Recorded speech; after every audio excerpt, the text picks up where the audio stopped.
É sempre uma alegria voltar a casa, poder reflexionar sobre os ensinos espíritas que nos trazem Jesus de volta, que nos auxiliam a voltar no tempo e andar com Ele pela doce Galileia. Quando Jesus vem à Terra, não é possível para nenhum de nós imaginá-lo com dívidas. Espírito puro, liberto da matéria, aquele que toma a vida e deixa a vida quando bem entende, aquele que nos dizeres de João estava no princípio e tudo que foi feito na terra teve a participação dele.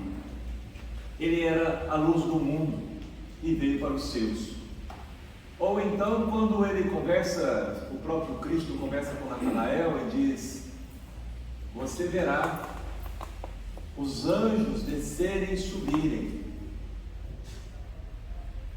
explicando para Natanael que ele tinha um contato direto com os anjos, com o plano espiritual mais elevado, que ele era a escada de Jacó, que ele era a porta, o caminho. Então nós partimos desse princípio de que Jesus não era um espírito endividado como nós. Por quê? Porque a dívida nasce quando eu faço para o outro o que eu não quero para mim mesmo. A queda acontece quando eu faço para o outro o que eu não quero para mim mesmo.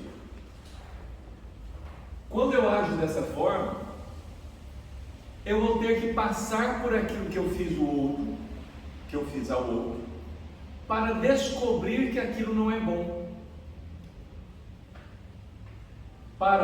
Pelos sentimentos, pelas emoções, passando pela experiência, chegar à conclusão de que realmente eu não devo fazer isso. É realmente ruim. Então, a maior parte de nós, reencarnados na Terra, somos espíritos endividados. E nesse aspecto, nós entendemos o sofrimento como natural, como necessário, como a dor como sendo uma grande mestra, educadora, que nos mostra pela contrariedade, porque a dor é uma contrariedade, pelo atrito, o que não podemos fazer.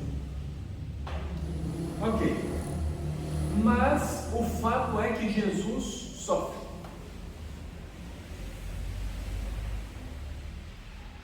Então nós podemos, como premissa, compreender que sim, há sofrimentos por amor. Concorda?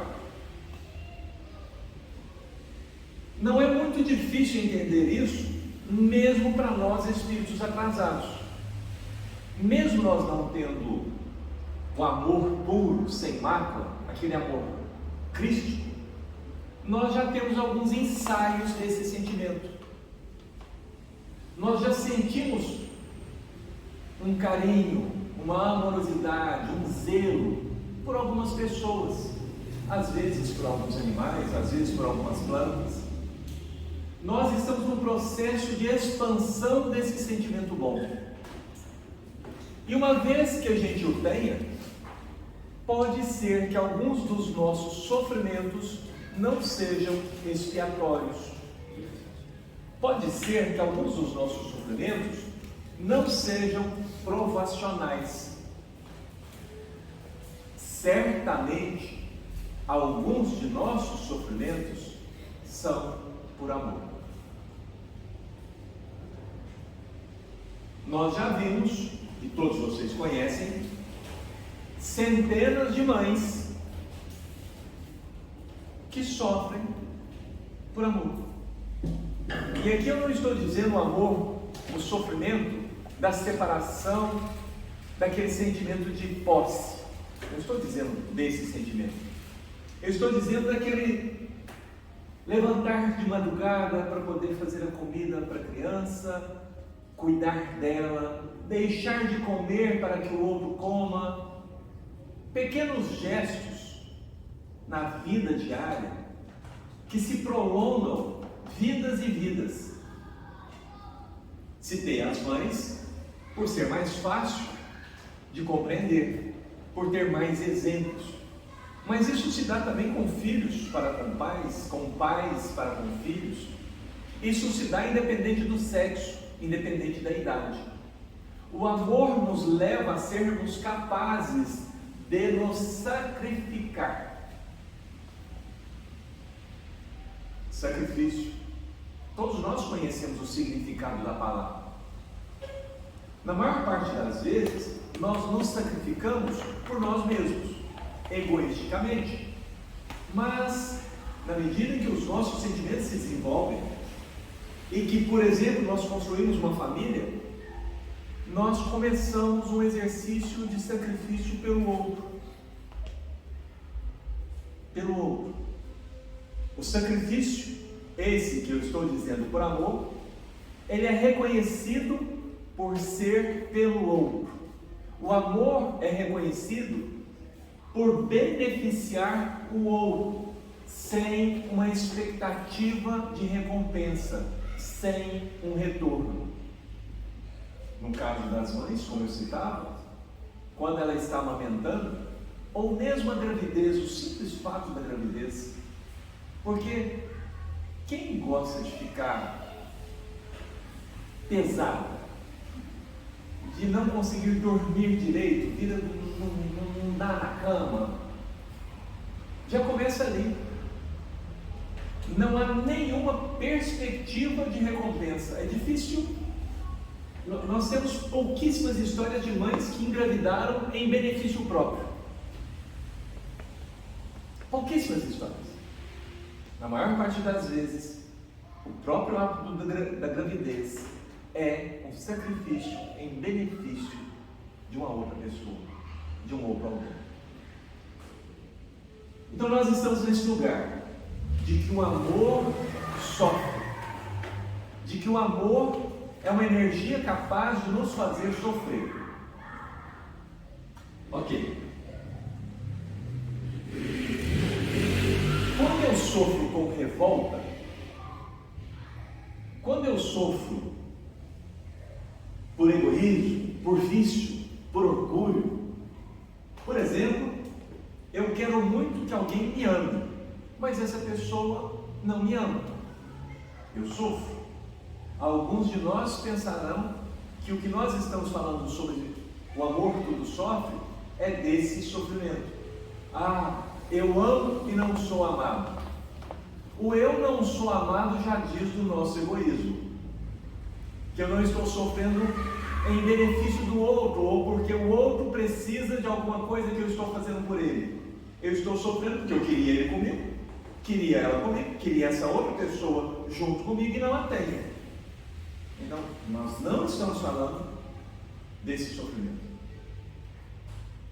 Nós estamos falando, como eu exemplifiquei antes, das mães. Vamos lá no Evangelho? Maria, uma jovem, narram os Espíritos que ela era linda. Aparece para ela um Espírito e fala para ela: Maria, você foi escolhida para receber o Messias. Naquele tempo, as pessoas conheciam as profecias. Para nós, quando nós lemos a história, parece assim algo inusitado, né? O Espírito chega lá e fala que ela vai receber o Messias e daí a pouco a conversa está tudo bem, vamos que vamos. O povo judeu estudava as profecias. Então eles sabiam o que era o Messias, que nós não sabemos o significado verdadeiro. Eles ansiavam, eles esperavam, eles sabiam que o Messias libertaria o povo, que o Messias provocaria uma grande transformação. Alguns interpretavam que o Messias viria como um general, um conquistador, alguém poderoso que submeteria os outros povos.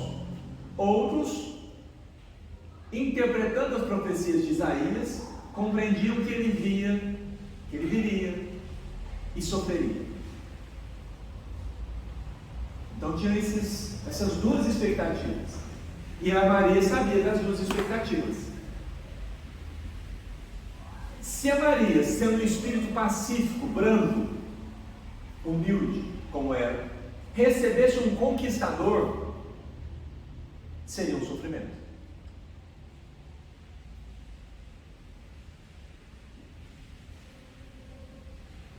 Se ela recebesse o cordeiro, também seria um sofrimento. Veja, o primeiro sofrimento seria pelo que o filho faria contra os outros, pelo sofrimento que ele infligiria aos outros. O segundo sofrimento seria porque ver um filho sofrer é terrível.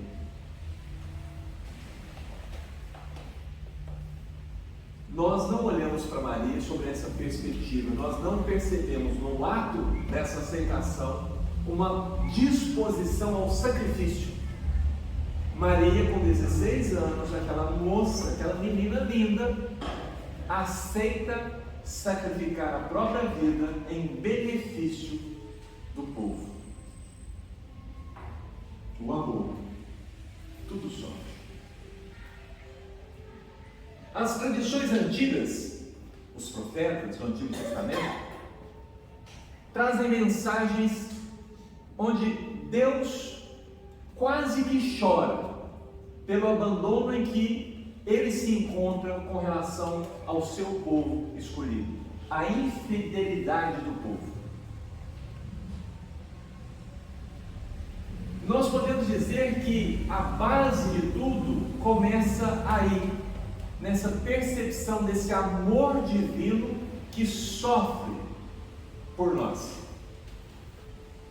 É difícil imaginar Deus sofrendo, né? Esse Deus que a gente aprendeu na doutrina espírita, absoluto, inumano, porque nós pensamos no sofrimento como uma situação humana. Concordam?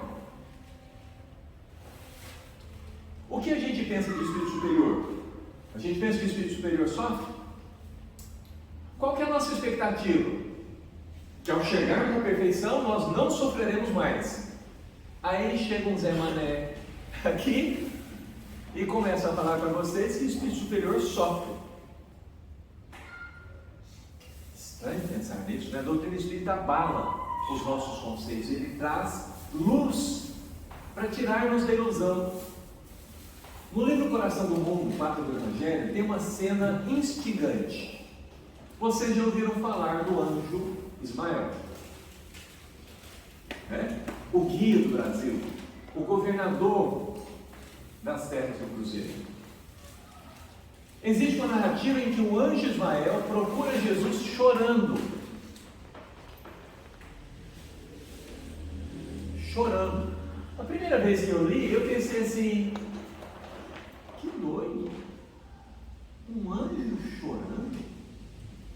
Não faz sentido um anjo chorar. Eu era jovem. Na minha concepção, espírito puro, sem sofrimento. No pain. Sem sofrimento. Um anjo é um espírito puro. Como é que ele pode estar chorando? Porque se ele está chorando, ele está sofrendo. Concordam? E ele fala para Jesus: estão escravizando nas terras do Cruzeiro, estão maltratando as três raças tristes.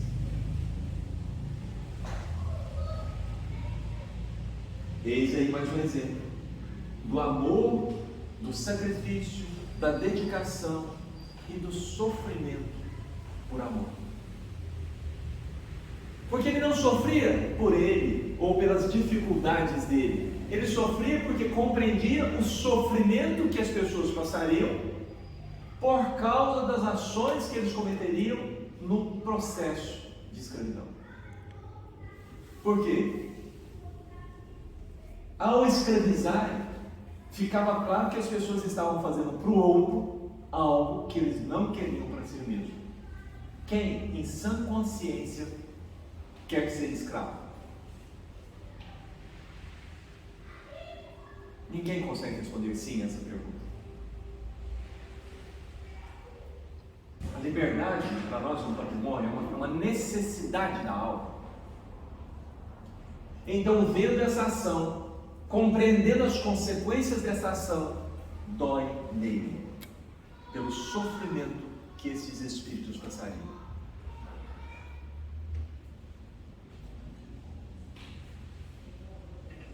Tem um livro do André Luiz em que o espírito iluminado busca socorrer um ente querido no plano espiritual.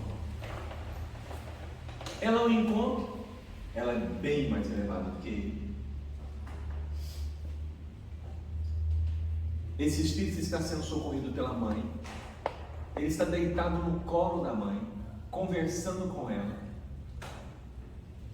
E esse espírito mais elevado, agradecendo a Deus em prece, derrama uma lágrima. E essa lágrima se materializa e cai sobre o espírito que está no colo. Ele olha para a mãe e vê que ela não está chorando. Então ele pergunta para a mãe: de quem são essas lágrimas? E a mãe responde: os anjos choram pelo seu retorno.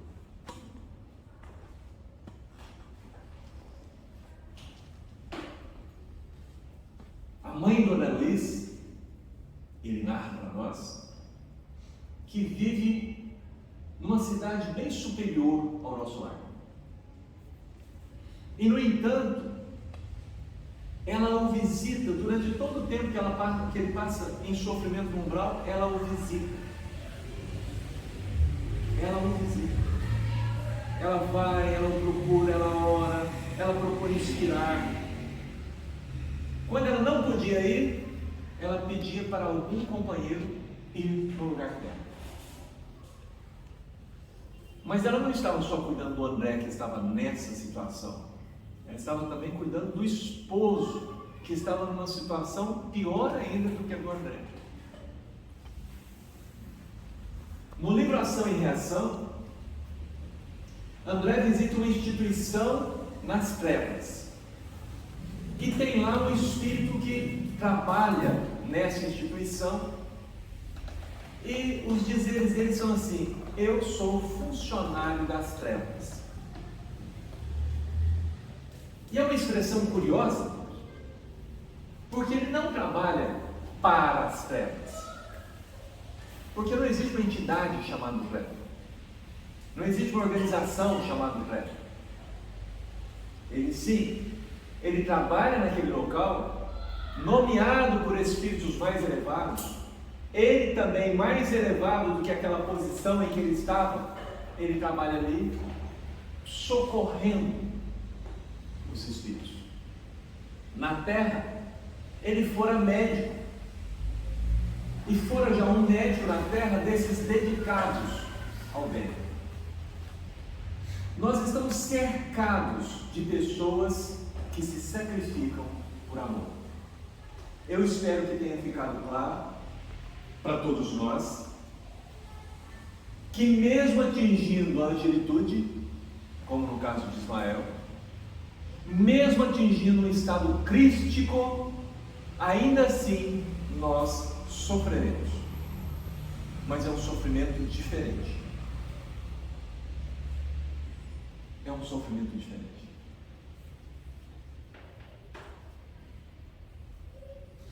E quando eu falo que é um sofrimento diferente, fica uma coisa meio absurda.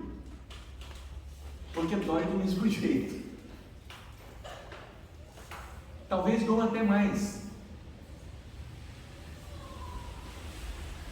Porque a dor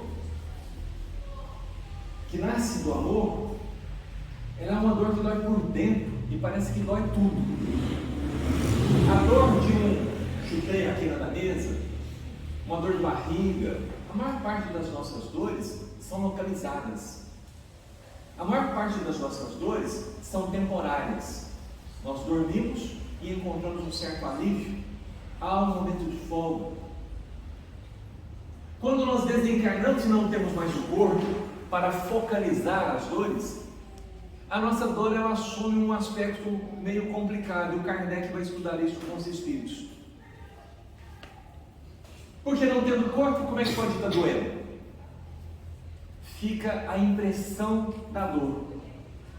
Mas o Kardec, explorando esse assunto com os espíritos, vai falar que existe uma outra dor, que é a dor da falta de esperança. Quando é que ele diz isso? Quando os espíritos respondem para ele que o maior sofrimento dos espíritos inferiores, guardem, o maior sofrimento dos espíritos inferiores, e eu me encontro nessa categoria, o maior sofrimento dos espíritos inferiores é, você já lembra dos espíritos,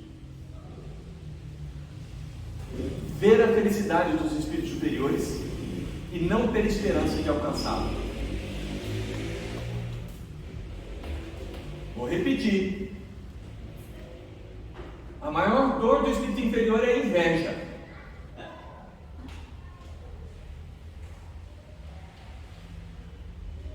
Kardec vai perguntar por que o espírito que está lá quer fazer a outra pessoa sofrer. O que ele ganha com isso?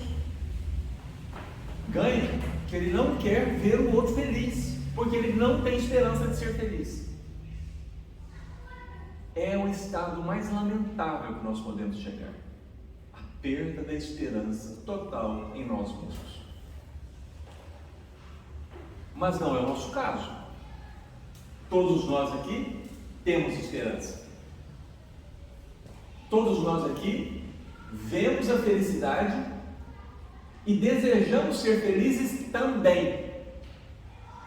Essa é a diferença da inveja. A inveja não quer que o outro seja. Eu não posso, você também não pode. Então eu não posso ficar com a moça que eu amo, eu mato ela, porque aí ninguém vai ficar com ela. Entenderam? Eu não posso ter, você também não pode, para você não ser feliz. Se eu não posso ser feliz, você também não pode ser feliz. As músicas sertanejas estão cheias dessa inveja brava. Mas não é só sertaneja não, tá, gente? Se você pegar a letra de muitas músicas estrangeiras, é a mesma coisa. E por que a gente gosta dessas melodias? Porque a gente tem afinidade com esse sentimento. A gente tem afinidade. Sofrência. Sofrência, é a sofrência, né? Então estamos aqui com a inveja. Qual é a principal dor dos espíritos superiores?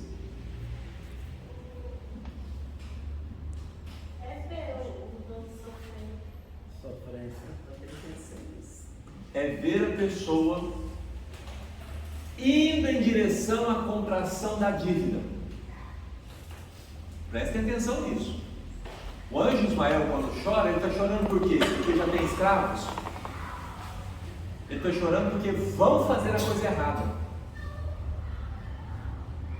A pessoa está encaminhando, ela está começando a descer o abismo.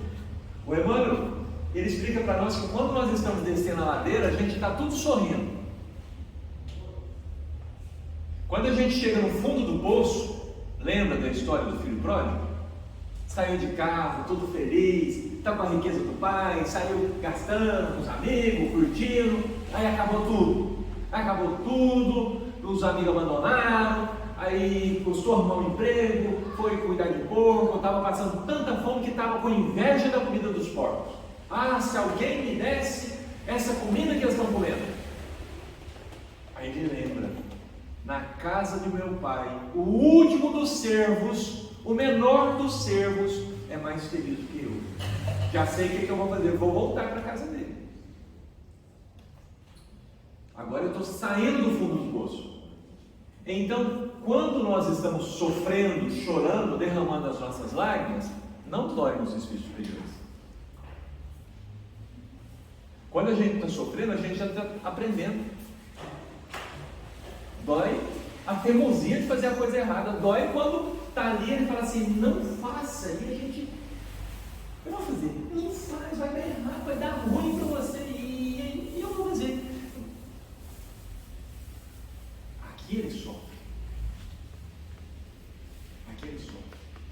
André Luiz tem uma narrativa do esforço que eles fazem para que uma menina não aborte.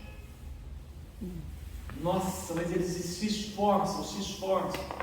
Quando ela bate o pé e vai fazer, nessa hora, quando vocês pegam a narrativa, percebe-se claramente que naquele momento dói no mentor.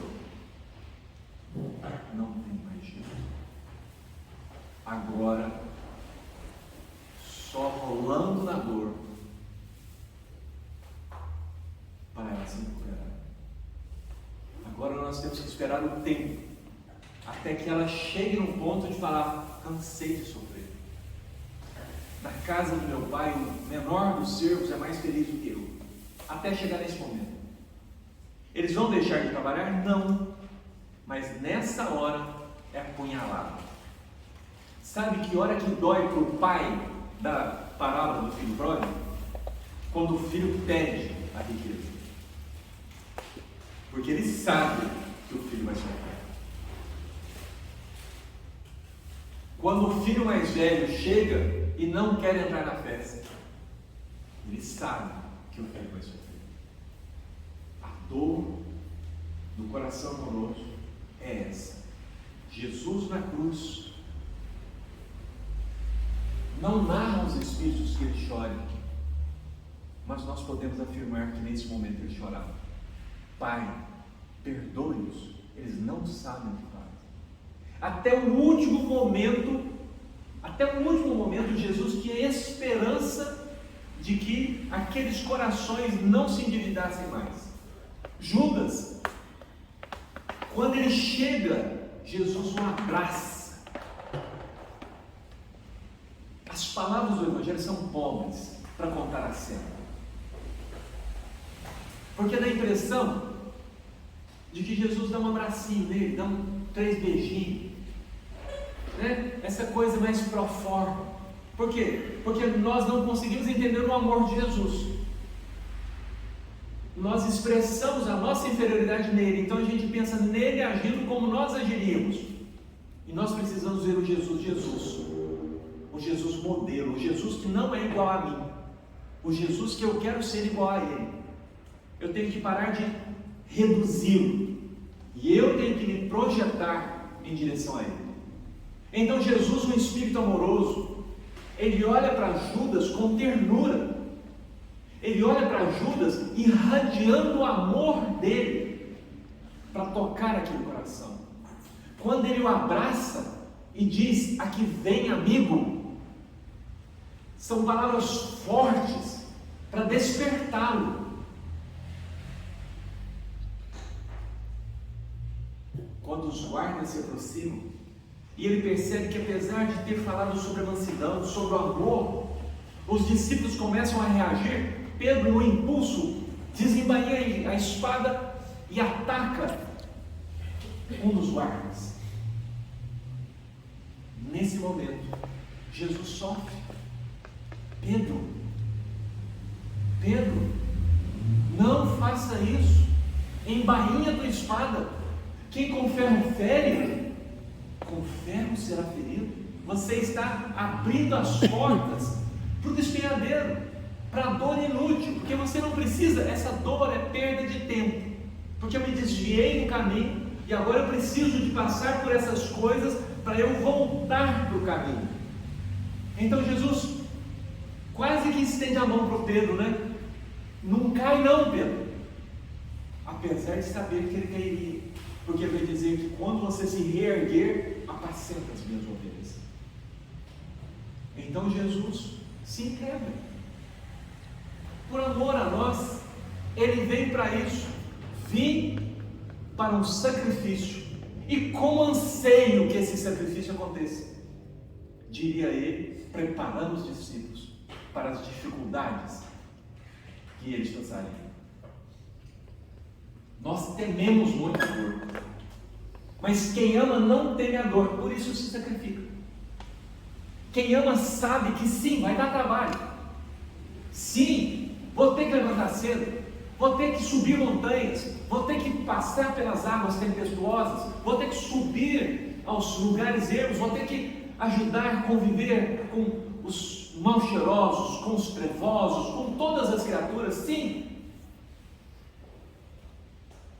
Para nós, esse esforço, essa dedicação, essa abnegação, nós colocamos o nome de sofrimento, mas não é esse o sofrimento que nós estamos falando do Espírito Superior, porque isso para ele não é. Pensem no maratonista, ele corre 40 quilômetros. Para nós, pensar em correr 40 quilômetros já dá canseira, já dá nossa Senhora, pensa que sofrimento, 40 quilômetros, para ele, que é forte, que é treinado, que é preparado, é natural. É natural.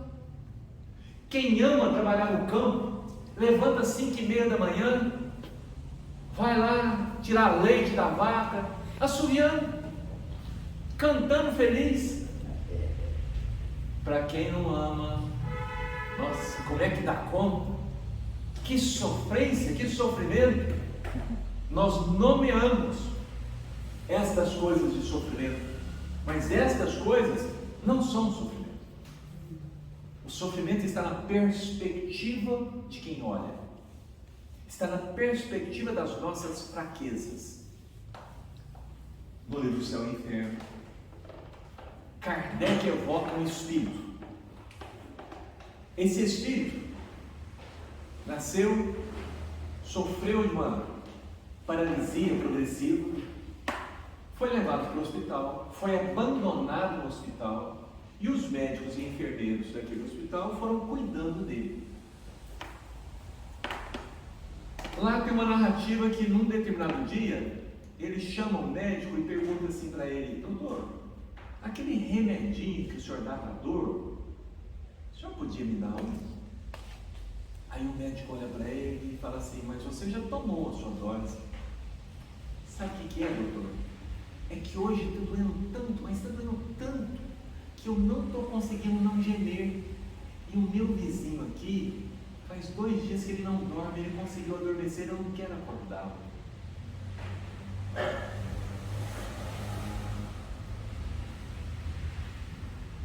Eu não quero acordar. A dor que eu estou sentindo, eu lido com ela, eu suporto ela. Eu não quero prejudicar o meu semelhante. Qual é a elevação do espírito desse? É alta. Kardec evoca o espírito. Percebemos pelas narrativas que você não é um espírito inferior. Ele diz: converse.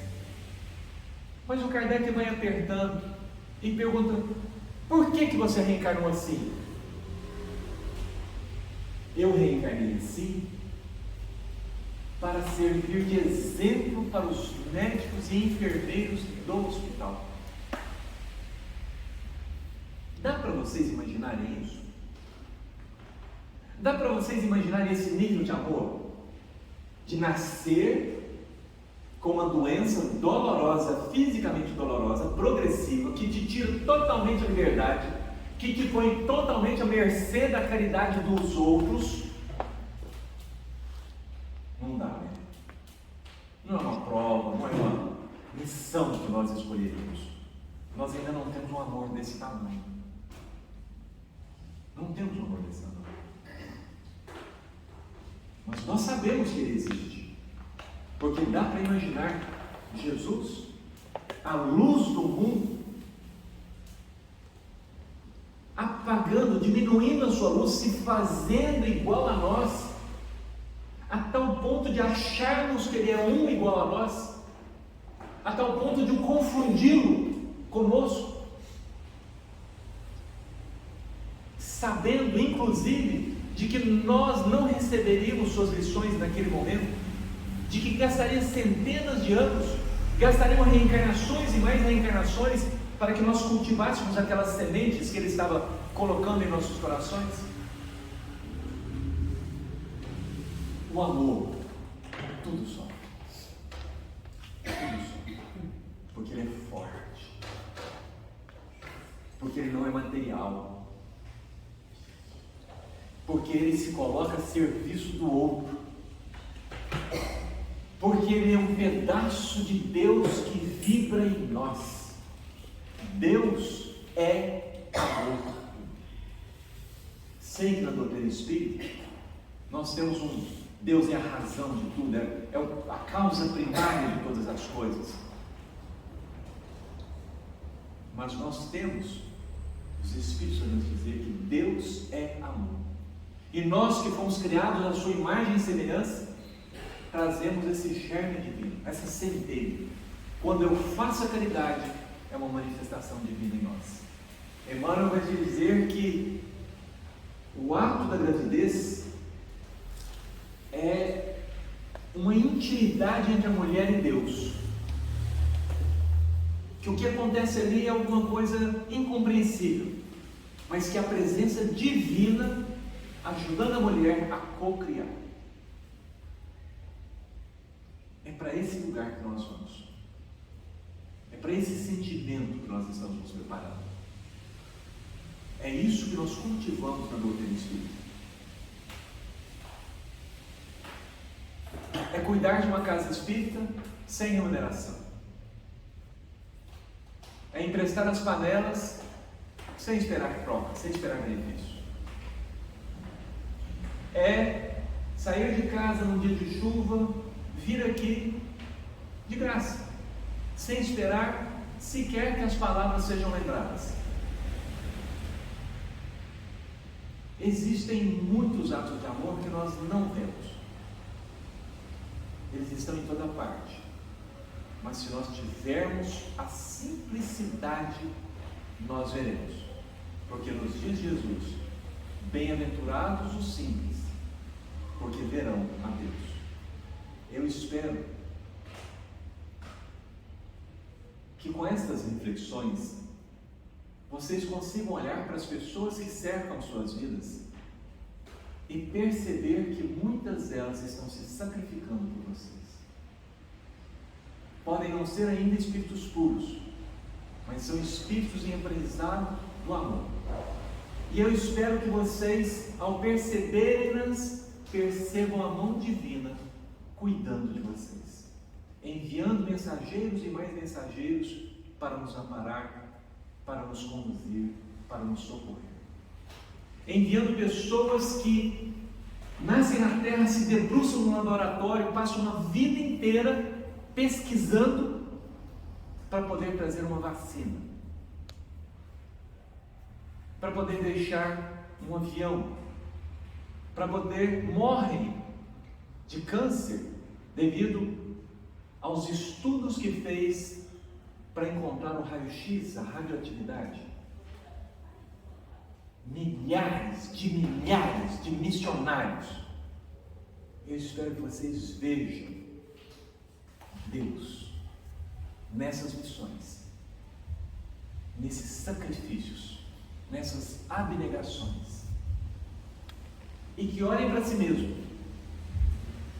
e peguem o capítulo Cristo Consolador e deem uma relida, porque lá numa das lições ele vai falar sobre sacrifício e abnegação. E eu espero que ao relê-lo, ao ouvi-lo, vocês consigam identificar isso nas próprias vidas, que vocês consigam perceber essas centelhas de amor que já refulgem, mesmo que esporadicamente, em vocês. Que vocês possam perceber que quando Jesus diz para nós no Sermão da Montanha, brilhe a vossa luz, que em alguns momentos, cada um de vocês já está fazendo essa luz brilhar. Que a paz do Cristo nos envolva a todos.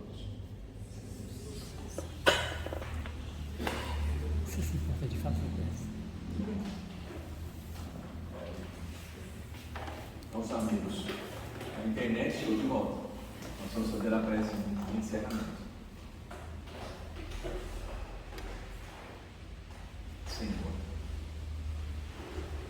dissestes aos discípulos, à beira do poço, tem um alimento que não conheceis. E os discípulos, questionando, não entendendo, o Senhor responde mais uma vez: o meu alimento é fazer a vontade de meu Pai que está nos céus. Senhor, ajuda-nos a comer desse pão, a beber dessa água viva, a fazer a vontade do nosso Pai que está nos céus. Ajuda-nos, Senhor, a ouvir essa voz do meu anjo de guarda que insistentemente me conclama a fazer a vontade do meu Pai que está nos céus. Que eu possa, Senhor, amar os meus semelhantes como Ele ama a mim e a eles.